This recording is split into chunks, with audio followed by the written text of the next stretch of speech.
Hi hello. So உங்களுக்கு school பஸ்ஸஸ்லாம் ஏன் yellow கலரில் இருக்குன்னு உங்களுக்கு தெரியுமா? வாங்க நான் அதுக்கான ரீசன் சொல்கிறேன். 1930களில் வந்து அமெரிக்காவில் வந்து அதிகபட்சமான பேருந்து விபத்துக்கள், அதாவது பள்ளி பேருந்து விபத்துக்கள் ஏற்படுது.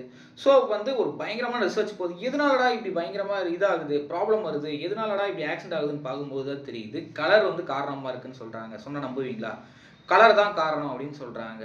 ஸோ 1939 வந்து ஃப்ராங்க் WCYR அப்படின்ற ஒருத்தர் வந்து ஒரு கமிட்டி ஆரம்பிக்கிறார். அந்த கமிட்டியில் என்ன முடிவு எடுக்கிறாங்க அப்படின்னா வந்து எல்லா ஸ்கூல் பஸ்ஸஸ்க்கும் எல்லோ கலர் பெயிண்ட் அடிக்கணும் அப்படின்றத முடிவு பண்ணுறாங்க.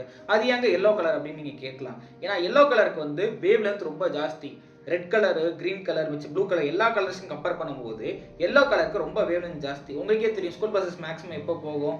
காலையில் போகும். காலை நேரத்தில் போகும்போது அங்கே ஏற்படக்கூடிய பனியை வந்து பனியில் கூட ரொம்ப தெளிவாக தெரியும் அந்த எல்லோ கலர் அப்படின்றதுக்காக எல்லோ கலர் அடிக்கணுன்றத முடிவு பண்ணாங்க. ஸோ இது மாதிரி ஒரு நல்ல ஒரு இன்ஃபர்மேஷனான வீடியோவுக்கு என் பேஜை லைக் பண்ணுங்கள், ஷேர் பண்ணுங்கள், சப்ஸ்கிரைப் பண்ணுங்கள். நன்றி, வணக்கம்.